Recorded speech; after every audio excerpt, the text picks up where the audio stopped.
de Jardin et Santé et d'Anne Chahine, sa présidente, nous sommes heureux de vous accueillir à cette seconde table ronde.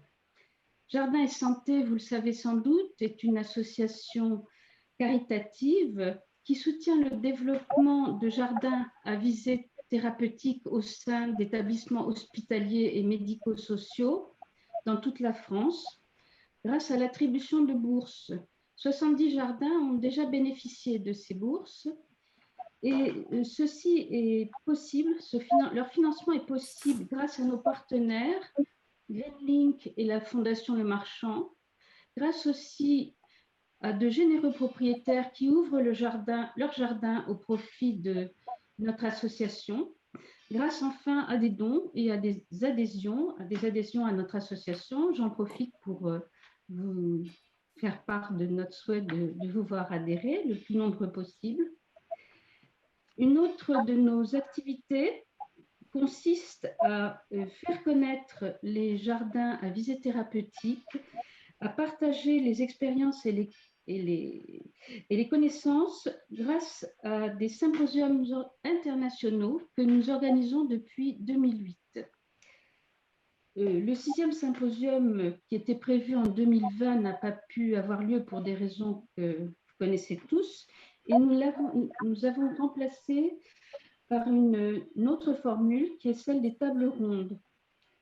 Je remercie Fanny Cérez, Guillaume Douillard, le docteur Pommier, Mélanie Selle et Josette Kopp qui ont accepté de participer à la table ronde de ce soir et qui vous seront présentés par Isabelle Bouc de la Fédération française Jardin, Nature et Santé. Soirée donc que nous la remercions vivement d'animer. Cette soirée a pour thème de l'exclusion à l'inclusion des jardins à visée thérapeutique pour tous les professionnels. Je vous souhaite une excellente soirée et je laisse la parole à Isabelle. Merci Yann. Merci de l'organisation de cette deuxième table ronde en ligne. Je vais peut-être dire un tout petit mot de la Fédération française Jardin, Nature et Santé pour la présenter très brièvement. Donc, elle a été créée en 2018 par des professionnels issus à la fois du monde de la santé et du monde du végétal, des gens qui conçoivent, qui créent, qui animent des activités d'orthithérapie et d'écothérapie pour des produits très variés. Et donc, la fédération a pour objectif tout simplement de faire connaître, de faire reconnaître les médiations non médicamenteuses que sont l'orthithérapie et l'écothérapie au profit de personnes fragilisées qui, dans le contact avec la nature et avec le jardin spécifiquement aussi, peuvent améliorer leur santé globale et leur qualité de vie. Donc, je vais faire juste des petits rappels que Lamia vient déjà de faire, mais d'éteindre vos micros si vous n'êtes pas en train d'intervenir, de vous servir de l'espace de discussion pour poser vos questions que nous poserons entièrement à la fin. De cette façon, voilà, nous allons essayer de maximiser le temps que nous avons pour chaque intervention et on gardera les questions pour la fin. Et puis aussi, comme vient de le faire Lamia, l'enregistrement est lancé et il y aura un replay. En cas d'impossibilité de rester jusqu'au bout, vous pourrez le regarder plus tard. Voilà, je vais en fait présenter très rapidement le thème. Donc, Anne l'a dit, le thème c'est de l'exclusion à l'inclusion, un jardin à visée thérapeutique pour tous les professionnels. Donc, les jardins à visée thérapeutique, ils naissent et ils vivent grâce à une variété de professionnels.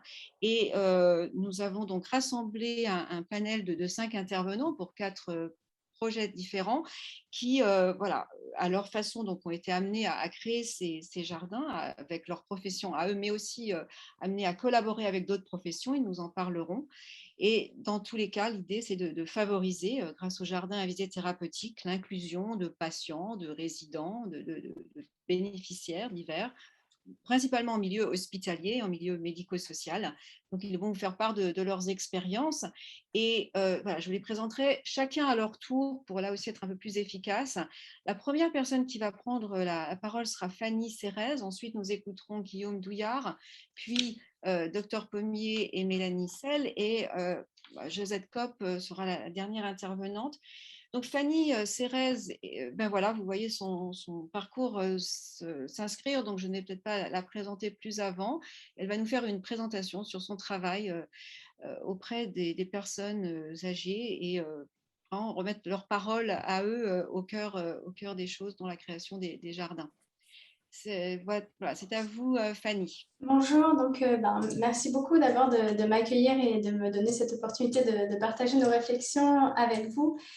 Donc en effet, donc moi je suis architecte, j'accompagne assez peu de création de jardins. Ceci dit, on est confronté dans les projets qu'on mène auprès d'établissements médico-sociaux et d'hôpitaux toujours à cette question de la relation à l'extérieur. Et c'est dans ce cadre-là qu'il me semblait important de pouvoir apporter deux, trois précisions, et notamment autour de cette question d'inclusion qui est un point qui nous intéresse beaucoup, voilà, de pouvoir réfléchir sur comment est-ce que ces jardins sont vécus par les personnes auxquelles ils s'adressent.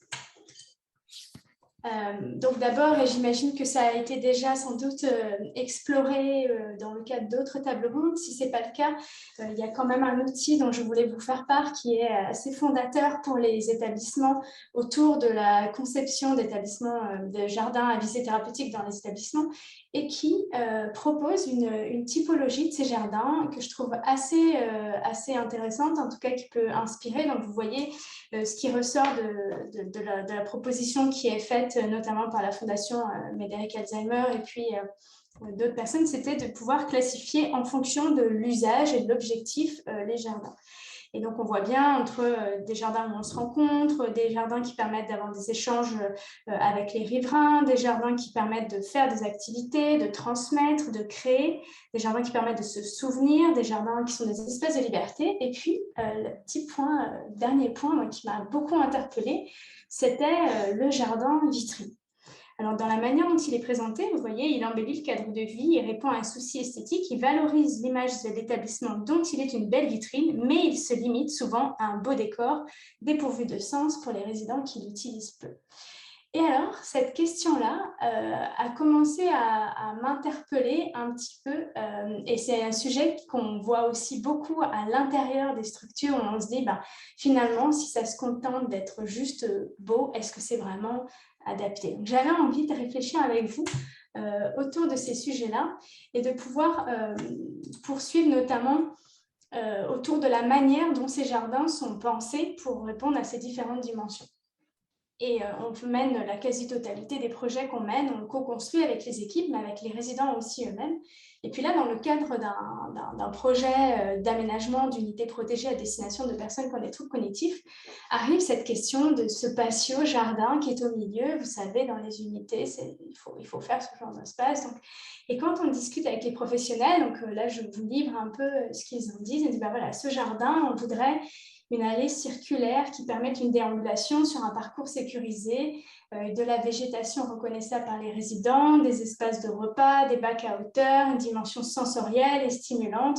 Et puis finalement, une idée très forte que ce jardin, il est une forme de palliatif ou de réponse à des troubles du comportement. Donc ça, c'est ce que nous disent les professionnels. Et là, la visée thérapeutique, elle ressort de manière très claire et très forte. Et puis après, on fait les mêmes groupes avec les résidents, donc là, d'unités protégées atteintes de troubles cognitifs, et on dit alors, ce jardin, qu'est-ce qu'on en fait? Et puis là, on se rend compte qu'il y a un écart qui est assez grand entre ce que projettent les personnes et les premières préoccupations qui étaient dites par les professionnels. Et je pense notamment, voilà, la première chose qu'ils me disent, on voudrait des roses, on voudrait des choses fragiles. Alors, les professionnels disent, mais surtout, il ne faut pas de roses parce qu'il y a des épines et que c'est dangereux. Ils nous disent, on voudrait des grenouilles, on voudrait s'allonger. Bah oui, mais s'allonger, ce n'est pas tellement adapté. Vous savez, ils ont du mal à se relever. On voudrait des oiseaux. Et je trouvais que c'était assez intéressant parce que quand les professionnels parlaient des troubles rencontrés par les gens et de l'anxiété finalement, les personnes, elles, parlent plutôt de la sérénité que ça leur apporte. Donc en fait, on a un rapport qui est un peu inversé. Et puis vous voyez, cette idée d'avoir une petite tortue, donc un vrai ancrage autour de la possibilité d'observer du vivant, d'être spectateur de toutes ces choses. Et tout ça, m'a amené à me dire, mais en fait, ce que veulent les gens et la manière dont ils utilisent leur jardin, c'est assez privé, on ne sait pas trop. Donc, j'ai mené ma petite enquête auprès de mes grands-parents qui m'ont fait visiter leur jardin. C'était assez intéressant et je me suis dit, ça pourrait aussi nous inspirer et ils ont sans doute, ils en tirent un très, très grand bénéfice. Donc, la première chose qui était assez intéressante, c'est que leur jardin n'est pas un jardin pour eux, c'est un terrain arboré. Parce que pour eux, le jardin, c'est un espace dans lequel on fait pousser des choses et puis là, le sol ne permettait pas parce qu'il n'y avait que des cailloux, donc c'est pas un jardin, c'est un terrain. Mais au fur et à mesure qu'on explore ce jardin, ils nous disent que tous les jours, on fait tout le tour. Alors 2000 mètres carrés, vous imaginez, à 82 ans, c'est quand même une belle mobilisation. Ce jardin, il fleurit et c'est un endroit dont on ne part pas. Ils vivent en double villégiature et ils ne quittent pas leur maison au moment où il y a toutes ces fleurs. Ce jardin, il a des arbres fruitiers et puis ils sont un peu capricieux, ces arbres fruitiers, un abricotier, un figuier qui ne donnent rien et ça fait l'objet de plein d'échanges avec les voisins. Ils auraient quand même ces arbres, pourtant je les ai taillés, des conseils, etc. Et puis ce jardin, c'est plein d'entretien. Donc il faut débroussailler. Et je vois ma grand-mère qui retourne des petits pots sur les petites pousses pour le protéger de la débroussailleuse de mon grand-père qui va tout zigouiller. Enfin, c'est un espace en fait d'interaction, de négociation du territoire. Et puis ce jardin, il est aussi en lien avec l'intérieur. Il sert à stocker des choses qu'on utilise dedans, comme stockage du bois.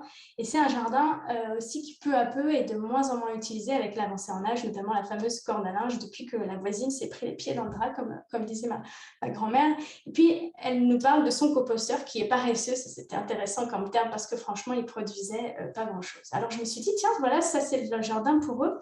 Et puis, mon jardin à moi, donc là, vous voyez mon petit jardin. Alors, moi, j'ai 35 mètres carrés de jardin, donc c'est vraiment une vision très, très, très réduite. Et mon jardin à moi, c'est un espace d'émerveillement où j'ai mis des plantes qui me font voyager. Et c'était très aidant pendant le confinement d'ailleurs d'avoir un petit bout comme ça. Une petite glycine qui ne veut toujours pas pousser et que j'attends amoureusement de voir pousser. C'était une extension de ma maison qui est aussi petite que mon jardin.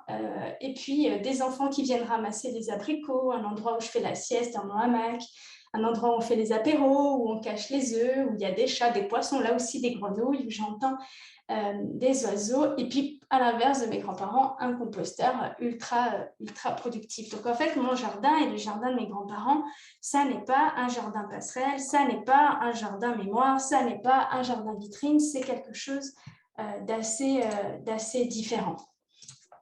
Et ce que je trouve intéressant, notamment dans les travaux qui ont pu être faits par des auteurs comme Maurice Sauzet, qui est un architecte qui a vraiment travaillé sur la manière de créer du flou entre l'intérieur et l'extérieur, de penser que le jardin n'est pas qu'un espace en soi, il est aussi un contre-espace de l'espace intérieur.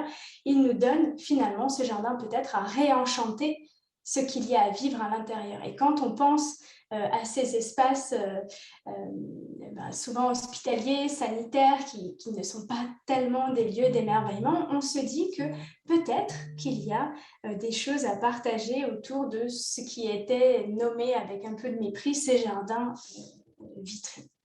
Et autour de cette question de la beauté, de faire des choses qui sont belles, moi je me suis dit, tiens, c'est intéressant. Moi, quand je pense jardin, et vous avez vu mon jardin d'ailleurs, il y a un petit côté jardin zen qui me vient tout de suite et où on voit d'ailleurs qu'il y a un travail qui est très grand, qui ne s'appelle pas à visée thérapeutique, mais il y a un enjeu qui est très très important au Japon autour de ces jardins-là. Et ça me fait penser à cet ouvrage d'Alain de Botton qui a écrit, alors j'ai vu que vous avez, Le bonheur est dans le jardin, donc lui il a écrit L'architecture du bonheur, c'était assez intéressant et il nous dit la chose suivante. Il nous dit que qualifier de belle une œuvre architecturale ou de design, et on pourrait rajouter ici de paysage, c'est reconnaître en elle une expression à des valeurs essentielles à notre épanouissement, une incarnation de nos idéaux personnels dans un support matériel. Et finalement, je me suis dit, tiens, c'est intéressant cette question de l'épanouissement et même de la beauté. Et quand on regarde la définition de ce qui est beau, le Larousse nous dit, c'est quelque chose qui suscite un plaisir esthétique qui cause du bien-être. Et quand on se rapporte à la définition de la santé de l'OMS, que nous dit l'OMS? Elle nous rappelle que la santé est avant tout un état complet, physique, mental et social de bien-être. Et alors, on se dit que peut-être que de donner à voir des choses très belles, c'est contribuer d'une façon peut-être un peu moins palpable à la santé des individus, mais peut-être aussi tout aussi importante, surtout dans des moments qui sont très difficiles, comme la fin de vie. Et alors, quand on voit certains jardins thérapeutiques, moi, je me pose toujours cette question, c'est est-ce que c'est beau? Est-ce que quand je vois ça, je me dis, tiens, c'est un vrai support à mon épanouissement? Est-ce que ça me fait rêver? Est-ce que ça enchante ma vie? Et très souvent, on a des choses qui sont assez caricaturales, ou en tout cas que les résidents, alors nous, pour le coup, on travaille beaucoup avec des personnes qui ont des troubles cognitifs et qui souffrent aussi de confusion, qui ne reconnaissent pas toujours ce qu'il y a autour d'elles. Beaucoup de ces choses sont tellement étranges pour elles. Mais qu'est-ce que c'est que ces choses-là? Qu'est-ce que c'est que ce sol avec ces 4 morceaux de gravier et de cailloux? Comment est-ce qu'on comprend ces choses-là? Et donc, par rapport à tout ça, nous, la question qu'on se pose, c'est finalement ces jardins ultra sécurisés, ultra adaptés, où on a mis des tas de couleurs côte à côte pour stimuler la vue, où on a mis des graviers différents pour faire de la mobilisation. Est-ce qu'on n'est pas venu recréer de manière artificielle des choses qui finalement renvoient aux personnes les difficultés qu'elles rencontrent et puis peut-être les stigmatisent dans ces difficultés, alors que des jardins plus ordinaires pourraient mobiliser de la même manière ces choses-là? Et donc, la question que j'avais, et je vous montre là, cette photo que j'aime beaucoup, qui est le jardin de la maison, ça s'appelle La Maison, qui est un centre de soins palliatifs à Gardanne et qui a été pensé pour être vraiment un espace d'épanouissement profond, de ressourcement dans les derniers moments de la vie. Et je me suis dit, ce qui finalement devrait ou pourrait porter les porteurs de projets, avec toutes les autres choses que vous savez faire bien mieux que moi sans doute, avec toute l'expertise que vous avez, c'est de se dire comment est-ce qu'on va être capable d'avoir ces visites thérapeutiques, d'obtenir l'ensemble des choses qui sont importantes, sans que ces adaptations finalement viennent stigmatiser les personnes. Comment est-ce qu'on va être capable de rendre ces adaptations et la dimension thérapeutique vraiment présente, mais totalement invisible, de telle sorte que d'autres dimensions, comme une dimension plus poétique, puissent exister dans ces jardins et qu'elles puissent toucher une autre partie des individus que moi j'appelle, voilà, et qui pourraient soutenir l'enracinement de l'être au monde, qui sont des points qui souvent sont très très difficiles quand les personnes sont institutionnalisées, elles sont clairement déracinées de là où elles étaient, et je trouve que c'est eux qui en parlent le mieux, et se retrouver déracinées dans un lieu qui en plus est si peu ordinaire, qui est tellement différent de toutes les choses qu'ils connaissent. Voilà, donc toutes les choses que je dis là, donc je sais que c'est un petit peu à contre-pied et que ça demande sans doute beaucoup réfléchir, mais je trouvais que c'était assez intéressant le regard des professionnels du début par rapport à ce que les gens attendaient de ce jardin et de voir comment est-ce qu'on peut coproduire finalement ces jardins pour qu'ils répondent aux attentes des personnes elles-mêmes au-delà de simplement cette visée thérapeutique. Voilà, donc si ces choses-là vous intéressent, alors le jardin, comme je l'ai dit, n'est pas du tout ma spécialité, mais on se pose exactement les mêmes questions sur les intérieurs en fait de ces établissements. Là, vous voyez une photo d'un EHPAD à l'intérieur où on a pu retravailler en se posant tout à fait les mêmes questions. Comment est-ce qu'on est capable de faire de la beauté, des choses qui soient malgré tout adaptées pour les personnes qui y sont et qui soit potentiellement un lieu qui leur permette d'être habitants du monde et pas seulement hébergés, pas seulement patients, pas seulement résidents. Voilà. Donc, si tout ça vous intéresse, vous pouvez retrouver ce qu'on a publié sur notre site internet. Et puis, on tient un blog avec Colette Hénard, qui est consultante en gérontologie sociale, sur lequel on poste chaque lundi des retours de paroles de personnes qui vivent et travaillent en institution, qui s'appelle Un monde à part, chronique de l'absurdité institutionnelle, et où on s'attache à retranscrire justement ces paroles de personnes qui sont souvent très surprises des environnements dans lesquels elles vivent et qu'elles ont beaucoup de mal à comprendre. Voilà, je vous remercie. Merci Fanny d'avoir apporté ce regard différent et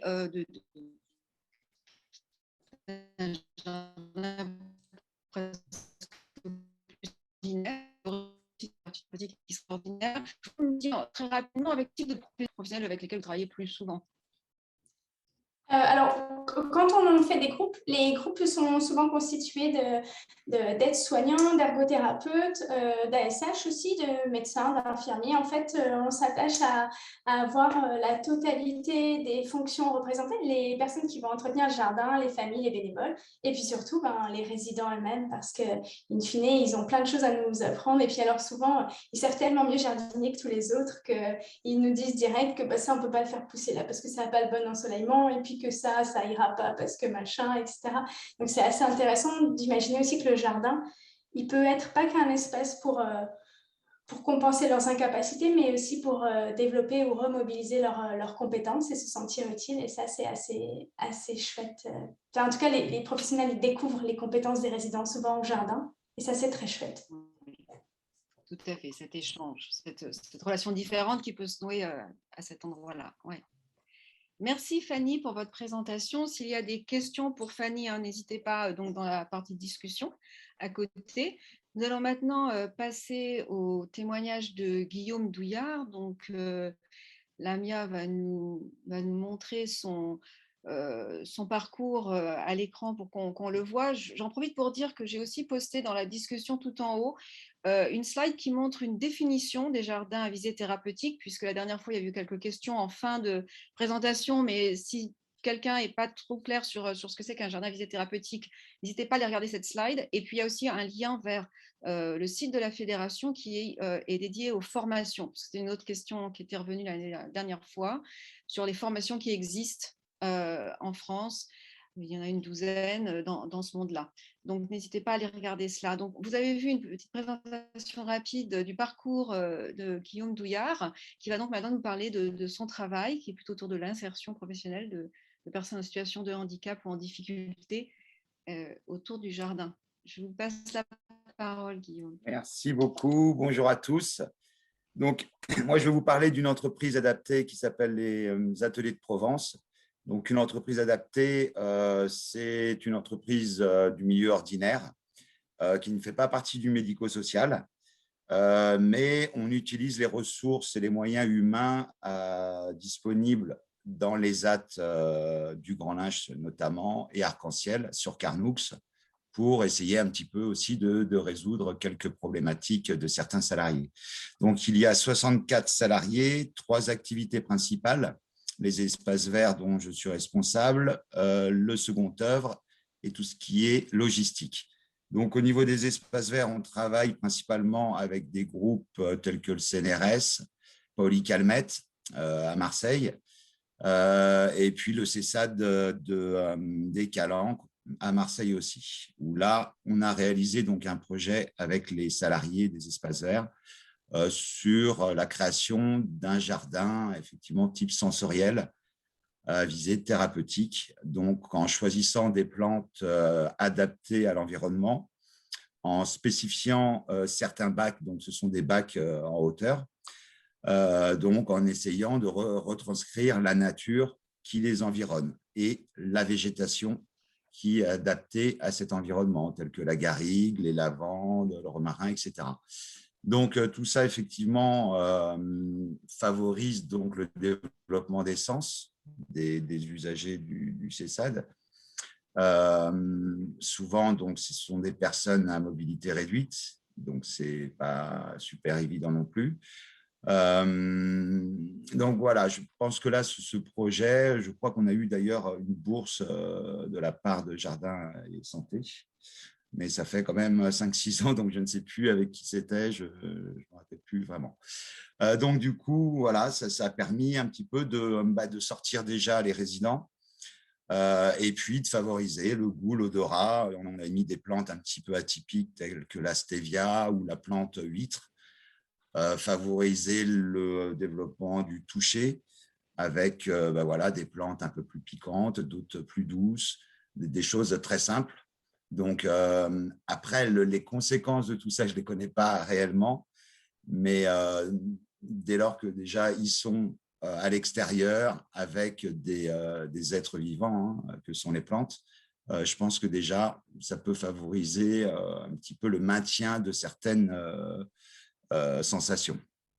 Donc voilà, on a un projet aussi sur le site de Carnoux en permaculture, Donc, ça, ce projet-là, sur 1500 mètres carrés, où on apprend effectivement aux salariés et aux usagers de l'ESAT, puisqu'on est vraiment, l'entreprise adaptée se situe dans un ESAT.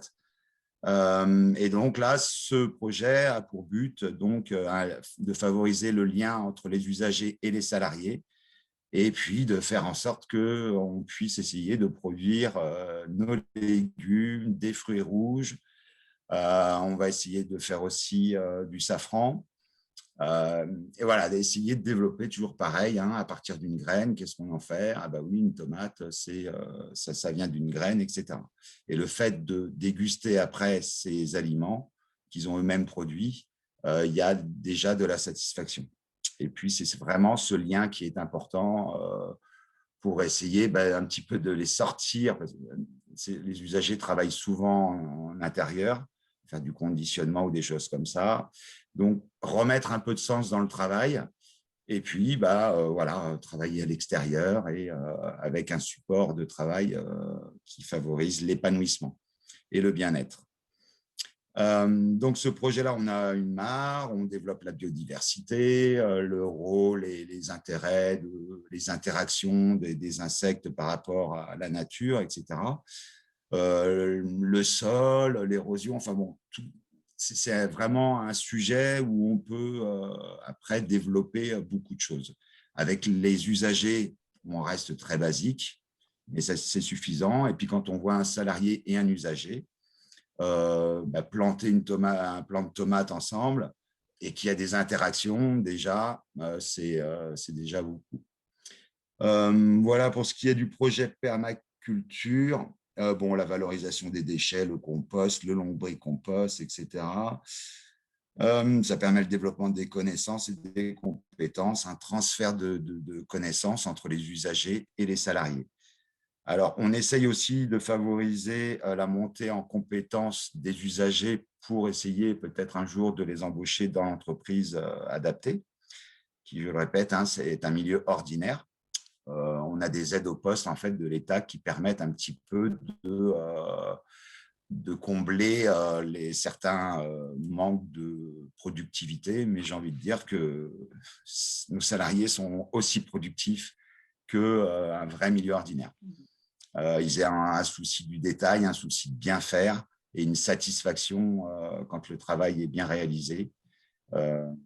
Voilà, je pense que tous les salariés qu'on a en espace vert, on est 18 en tout en espace vert. C'est un peu compliqué d'essayer de les insérer, on va dire, ou de les inclure dans le milieu ordinaire, puisqu'ils sont très, très bien là où ils sont. Donc, on favorise vraiment le développement des compétences via les formations. Hein. On met beaucoup d'argent dans le plan de formation avec des certificats de qualification professionnelle, des RSFC, reconnaissance des savoir-faire et des compétences qui vont valoriser les salariés. Souvent, ils n'ont pas beaucoup diplômés. On va favoriser la mobilité via le passage du permis de conduire, par exemple, etc. Pour moi, la phytothérapie ou l'hortithérapie, hein, déjà, le fait d'entretenir un végétal procure beaucoup de bien-être. On le voit. Alors, je ne sais pas, il n'y a pas les photos qui défilent, je crois. Ah, oui, c'est vrai, vous avez raison. Bon, après, voilà, ce n'est pas le plus important, mais c'est vrai que ça permet un petit peu de… Donc, on travaille beaucoup avec le milieu médico-social qui appartiennent donc à l'association qui nous régit, ARI, Association régionale pour l'insertion des personnes en difficulté et des personnes en situation de handicap. Puisque des personnes en difficulté, ce n'est pas que des personnes en situation de handicap, ce sont aussi des personnes éloignées de l'emploi. On a des Bac+2, Bac+3 qu'on embauche chez nous, qui sont un petit peu éloignés de l'emploi et qu'il faut remobiliser pour pouvoir un petit peu reprendre confiance en soi, etc. Nous, les jardins, c'est vraiment un support de travail, d'acquisition des compétences, de remobilisation, de bien-être et puis d'inclusion si on le peut, mais c'est difficile. C'est assez compliqué. Donc, on fait un petit peu de l'inclusion inverse, j'ai envie de dire, c'est qu'on va embaucher des profils ou des candidats ordinaires, même si j'aime pas trop ce terme, sans RQTH ou sans problématique particulière. Voilà, on a créé donc des potagers aussi dans des CHRS, avec aussi des animations pour entretenir le potager, parce que ce n'est pas le tout de faire des bacs et de mettre des fraises et des tomates. L'intérêt aussi, c'est vraiment que les résidents de ces CHRS puissent s'épanouir dans l'entretien de ces bacs potagers. La réalisation du compost, à quoi ça sert, etc. Donc, d'ailleurs, on a embauché une personne qui était résident du CHRS il y a quelques années. CHRS, vous pouvez nous expliquer un petit peu de quoi il s'agit? Ouais, c'est un centre d'hébergement d'urgence pour les personnes en difficulté, tout simplement. Donc, ce sont des appartements qui sont mis à disposition à un prix très faible. Et du coup, on essaye de les remobiliser par ce genre de petites activités.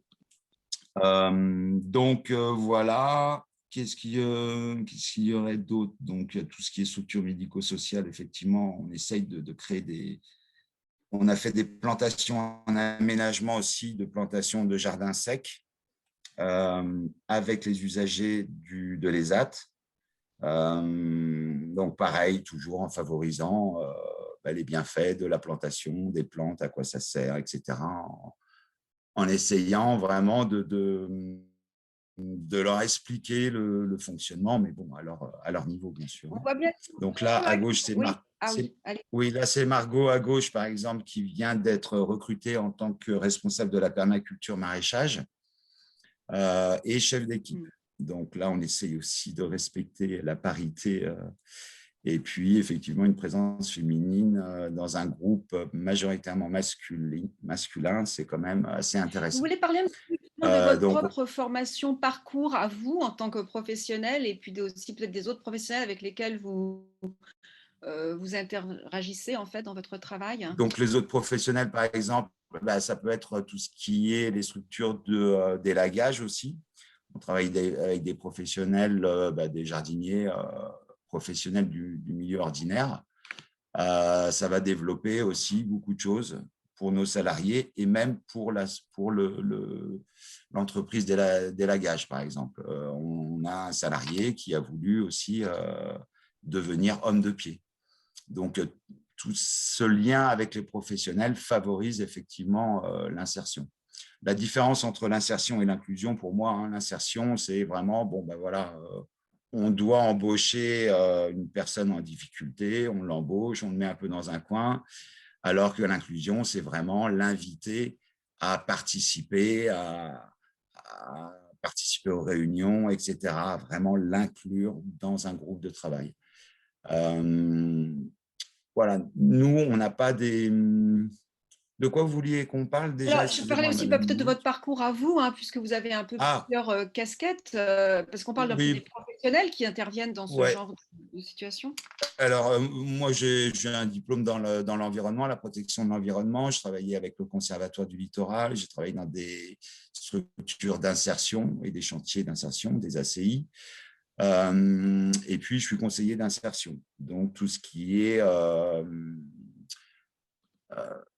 évolution professionnelle et tout ce qui est formation à partir de leurs projets professionnels, et bien voir vers quoi ils aimeraient développer leurs compétences. Nous, c'est vraiment l'objectif de la structure, c'est ça, c'est le développement et la montée en compétences. Donc, le jardin, pour nous, c'est vraiment un support de travail. Et à partir de là, déjà, ils sont épanouis dans leur travail. Et puis, déjà, c'est énorme. Et puis après, s'il y en a qui sont intéressés sur d'autres activités de ce secteur, soit en élagage, soit dans l'aménagement, soit dans la plantation, on va essayer de mobiliser leurs compétences. Là, on voit donc du matériel électrique. Donc, on essaye de favoriser aussi tout ce qui est matériel ergonomique, plus léger, moins polluant. Voilà, on essaye vraiment de se professionnaliser, de faire une différence entre une entreprise adaptée comme la nôtre et le milieu médico-social comme un ESAT qui va faire des espaces verts. Mais on va essayer vraiment de… Voilà, on a acheté un souffleur pour minimiser la pénibilité. Ramasser des feuilles, c'est bien sympa, mais bon, on peut faire autre chose. Voilà, on a un niveau d'autonomie et de professionnalisation un petit peu plus important que dans le médico-social. Voilà. Est-ce que j'ai atteint 15 minutes là, non? Oui, vous êtes parfaitement Facile. voilà, vous êtes très bien dans le timing. Je sais que Exactement. je peux… Non, Voilà, là, on déterre des fruitiers pour les mettre sur notre parcelle en permaculture, puisque j'essaye de créer ce qu'on appelle l'agroforesterie. On essaye vraiment de mettre de l'ombre, que les arbres donnent des fruits, etc. On essaye aussi souvent dans nos aménagements de lier l'esthétisme, et là ça revient un petit peu au premier sujet de Madame Cérez, lier l'esthétisme à l'utile. Quand on met un arbre, on va essayer de mettre un fruitier plutôt qu'un acacia ou des choses comme ça. D'accord. Très bien. Voilà. On passe vers la fin. Merci de cette présentation. On est sur voilà, une autre dimension du jardin, vu plutôt comme un lieu d'insertion professionnelle qui a du douillard. Donc maintenant, on va passer à… On va aller à Saint-Étienne, on passe de Marseille à Saint-Étienne. Mélanie Sel, qui va nous parler du Jardin des Mélisses. Si vous êtes prêts, et quand vous le voulez, vous pouvez commencer et lancer votre présentation, prendre la main pour partager votre présentation. Donc voilà, la parole est à vous, Romain et Mélanie.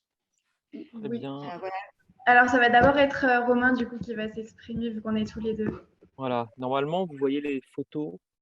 Alors, en fait, voilà, on est en train… Voilà, c'est bon. Vous y C'est bon, êtes. l'écran est partagé? Oui. Alors, effectivement, je vais prendre la parole dans un premier temps. Mélanie enchaînera et fera le gros de l'intervention, puis je reprendrai la parole à la fin. Donc, je vais vous présenter le Jardin des Mélisses. Moi, je suis très heureux d'être là. Je remercie encore Isabelle de la proposition et Jardin et Santé. L'idée, c'est de vous raconter un peu l'histoire du jardin pour vous situer un peu là où vous êtes. Donc, c'est un jardin qui est né en 2015 dans le CHU de Saint-Étienne, qui compte plusieurs services d'hospitalisation. Mélanie en fera le détail tout à l'heure. Assez rapidement, vous montrer à quoi ressemblait finalement le parc de l'hôpital au CHU. Quand j'y étais encore interne à l'époque, je pense que Mélanie n'y était pas encore. Voilà, c'était un grand parc, alors engazonné, mais vous voyez, assez triste, très triste. Et en 2015, finalement, il y avait assez d'énergie à ce moment-là pour fédérer quand même des initiatives et conduire à la réalisation d'un jardin. Alors ça s'est pas fait en un jour, hein, mais je voulais vous montrer assez rapidement comment des travaux ont pu être entrepris jusqu'à ce qu'il y ait la réalisation finalement du Jardin des Mélisses, qui était en fait finalement l'aménagement de l'ensemble du parc. Alors je reviendrai sur cette diapositive, hein, mais l'ensemble du parc, en fait on avait pu contacter France Criou, qui avait réalisé le Jardin de l'Armilière au CHU de Nice, et on lui a demandé de venir faire une formation action avec nous. Donc le CHU a pu accepter la perspective d'une formation pour l'équipe de professionnels qu'on avait réunis. On était une douzaine d'infirmiers, des internes en psychiatrie, une ergothérapeute, et c'est l'ensemble du parc qui a été aménagé, comme vous le voyez ici, au niveau paysager, avec une répartition des espaces adaptée à chaque utilisation qui pouvait en être faite. Et notamment, vous voyez au milieu un îlot central qui est finalement le cœur du jardin et là où se déroule l'essentiel des activités au moins au départ, mais c'est l'ensemble du parc qui avait été aménagé. Donc pour vous dire que finalement, ça a demandé pas mal d'énergie au total. Donc le CHU a soutenu cette perspective en acceptant le projet, hein. Chef de pôle, professeur Catherine Massoubre a soutenu le projet. Par contre, tout de suite, il a fallu trouver des fonds, et notamment l'association des internes qui nous a aidés, vous voyez, des internes en psychiatrie, des étudiants, Jardin et Santé avait contribué à l'époque, puisque du coup, enfin, on avait répondu à un appel à projet, on avait remporté cet appel à projet, donc ils avaient soutenu également le projet, ainsi que la Caisse d'épargne, qui étaient nos principaux financeurs. Donc en fait, on s'est débrouillé au fur et à mesure, de notre groupe pour, avec, finalement le grand bénéfice de la formation action qu'a pu faire, France Trio, nous a permis d'aménager ce jardin et ensuite de l'utiliser. Le jardin, heureusement, il a été associé dès le départ, les jardiniers de l'hôpital. Ça, je pense que c'était une dimension fondamentale. On ne l'avait pas perçu, nous, on était assez, assez enthousiastes, assez utopiques, parce que pour nous, c'était la réappropriation finalement d'un vrai outil de soin. Mélanie le développera beaucoup mieux. Et, et, mmh, et associer les jardiniers de l'hôpital, par contre, c'était vraiment la réflexion de France dès le début, pour pouvoir nous dire, voilà, il ne s'agit pas d'avoir une utopie, mais il s'agit de le rendre concret aussi. Donc l'aménagement a été fait dans un premier temps sur 3 séances, entre l'équipe des infirmiers, enfin des soignants de manière générale et l'équipe, des jardiniers, et 3 autres séances de conception participative ont été faites, ensuite pour, aménager le jardin. Je crois que j'ai cité un peu tout le monde. L'UNAFAM, qui est aussi l'association des amis et familles de malades psychiques, je tiens à les remercier parce que depuis le début, ils ont soutenu moralement et financièrement le projet. Et puis, voilà, on a monté une association ad hoc, l'association Animation et Famille aussi. Mais pour vous dire que ça tient des fois à pas grand-chose, c'est la première association qui aidait les gens en gériatrie au CHU de Saint-Étienne et qui a donné le 1er don, si vous voulez, qui a permis de lancer l'activité. Donc j'invite tous les ceux qui commencent des projets à se dire qu'il n'y a pas de petite, il y a pas de petit début, quoi. On peut commencer vraiment faiblement et c'est construit vraiment petit à petit. Voilà, je ne vais pas aller plus loin là, je vais laisser la parole à Mélanie pour qu'elle développe, la suite. Oui, donc du coup, moi, je vais vous parler un petit peu plus précisément du jardin. Du coup, le jardin, on s'en sert pour faire des médiations. Les médiations, du coup, elles sont communes aux unités qui sont du coup dans le pôle psychiatrie. Du coup, il y a 6 unités adultes à ce jour. Du coup, une médiation, pour vous rappeler rapidement ce que c'est, du coup, elle utilise un support, donc là, c'est le jardin, pour aider les patients soit à verbaliser, soit à extérioriser des mots qu'ils ne peuvent pas exprimer lors des entretiens, donc au sein du service, donc avec les psychiatres ou les infirmiers. On pensait important du coup de reparler un petit peu de l'équipe du jardin. Nous, on est 12 infirmiers du coup à participer à la médiation, sachant que du coup, on provient tous de ces unités, donc ces 6 unités. Notre rôle au niveau infirmier, donc le rôle principal, c'est de participer aux médiations, bien sûr, mais pas que. Pour que le jardin il perdure et que que les médiations puissent être cohérentes du coup et qu'il y ait une continuité, on a mis un système de référence en place. Du coup, par exemple, il y a le calendrier des plantations. On a mis aussi quelqu'un référent des gestions des partenariats. On a aussi l'organisation des événements. Et puis, on a un groupe bricolage également. Du coup, l'équipe infirmière, elle s'est assez renouvelée. Ça change en moyenne. Un infirmier, il reste 2-3 ans sur la médiation. Du coup, on n'a pas de formation d'orthithérapie.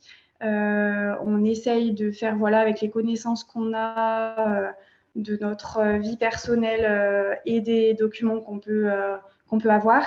En revanche, on essaye de faire des réunions tous les ans, du coup, pour un petit peu former les nouveaux arrivants et puis se transmettre nos savoirs.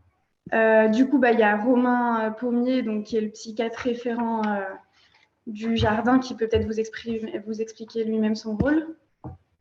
Alors du coup, mon rôle finalement, il est assez, assez limité puisque, les indications, on précisera tout à l'heure, mais les indications proviennent des services hospitaliers, là où les médecins référents prennent les personnes en charge, puisqu'elles sont hospitalisées en moyenne 1 mois, des fois plus, des fois moins.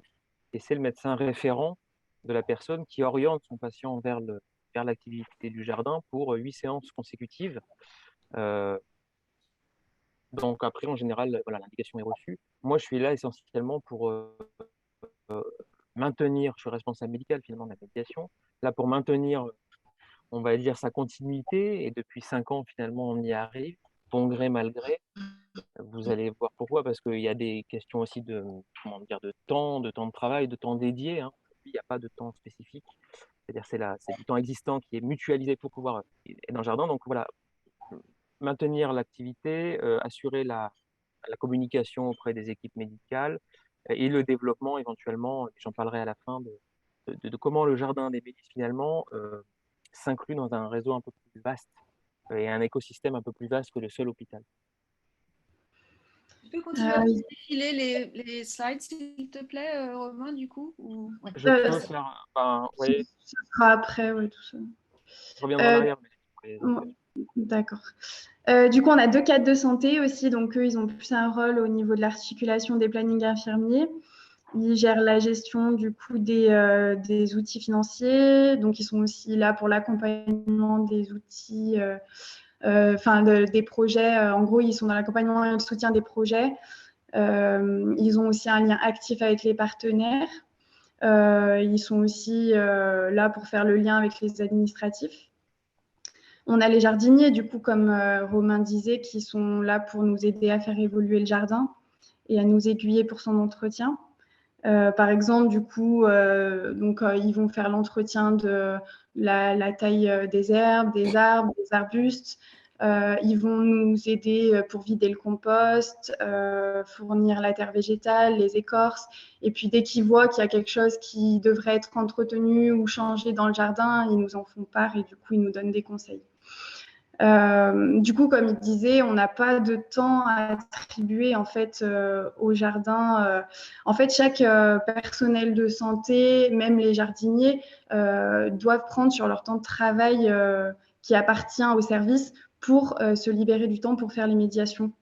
Du coup, c'est un peu compliqué parfois, puisqu'il faut tenir un effectif dans les services et que l'emploi du temps des infirmiers soit compatible avec les jours de médiation. Mais on y arrive. Du coup, il y a quand même une réflexion qui est en cours pour la mise en place d'un poste référent de la médiation, ce qui permettrait du coup d'avoir quelqu'un qui soit plus au clair, plus présent et qui puisse assurer une continuité dans les soins. Après, il serait aussi intéressant du coup d'envisager une intervention complémentaire donc d'un jardinier médiateur aux côtés de cet infirmier référent. Donc voilà, au niveau un petit peu des intervenants directs. Après, voilà, je pensais que c'était important aussi de parler du coup des intérêts et des objectifs pour les patients. Du coup, c'est important aussi de dire que la médiation, elle est ouverte à tous les patients, quelle que soit leur pathologie. En fait, on est plus sensible du coup à la présentation clinique du patient et à leur capacité à participer à la médiation tout en maintenant la sécurité et en préservant les bienfaits du jardin pour les autres patients. Ça, c'est très important. Du coup, par exemple, un patient qui serait trop agité ou un patient qui pourrait être agressif ne pourrait pas participer à la médiation. Du coup, grâce à la médiation, en fait, les patients et les soignants se rencontrent dans un espace qui est privilégié et qui est différent. Du coup, on a pu remarquer que l'échange, il était facilité. Du coup, les soignants ont un nouveau regard aussi sur la prise en charge du patient et ça peut permettre du coup d'avoir une alliance thérapeutique qui est plus qualitative. Du coup, le jardin, c'est un espace qui est sain et qui est distingué du service où le patient est. Et du coup, parfois, pour les patients qui sont en obligation de soins, c'est aussi un espace qui peut être en dehors de tout ça, quoi, et qui est du coup plus adapté pour la relation à l'autre.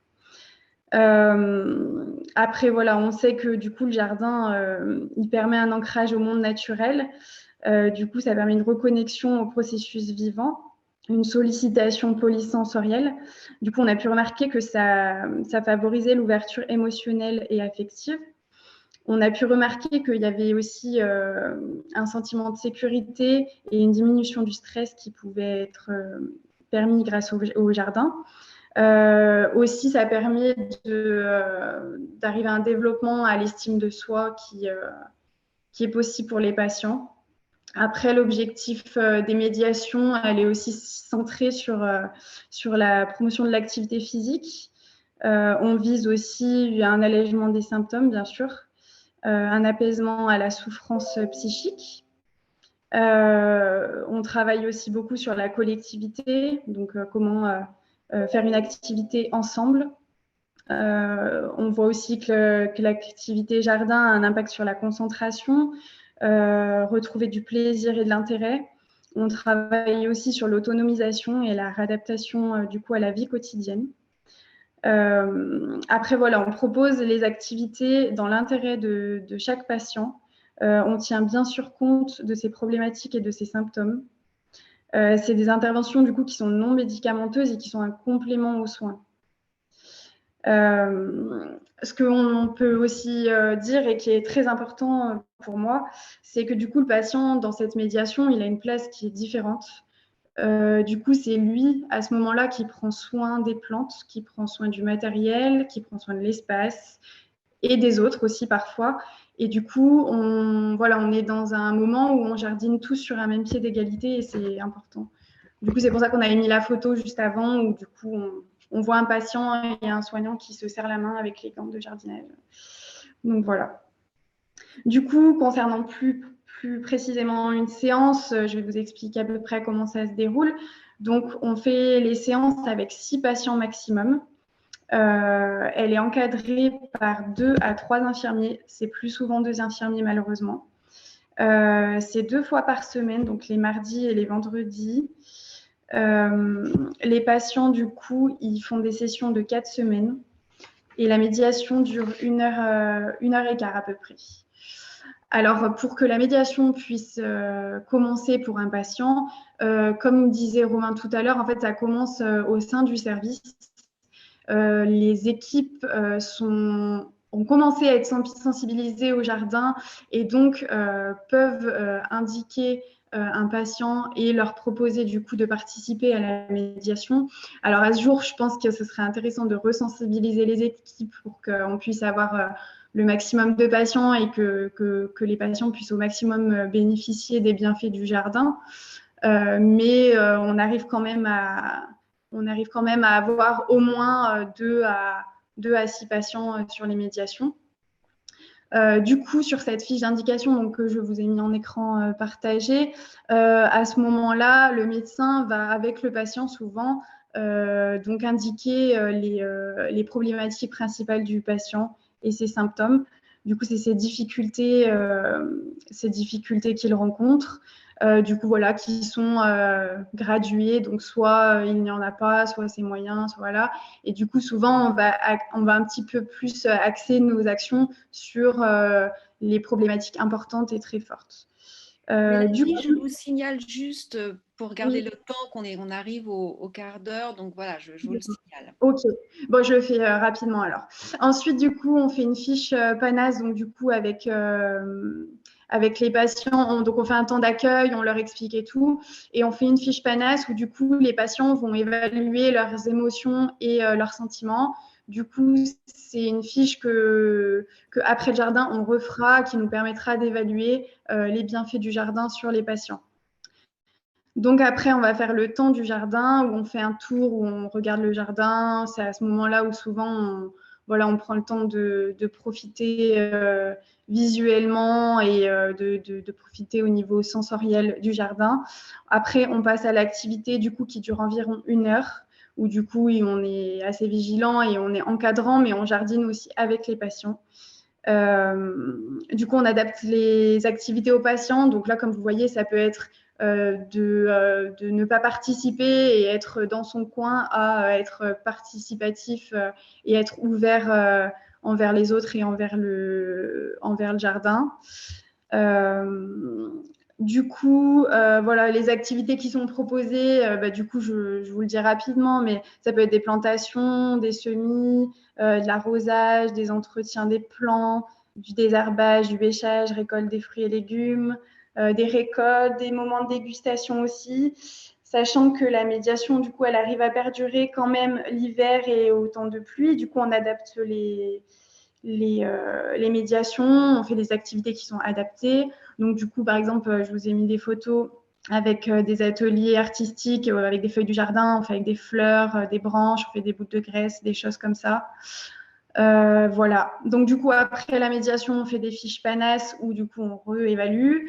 Sachant qu'après, du coup, c'est important, on fait des transmissions à l'équipe pour faire un lien avec les équipes de soins des patients.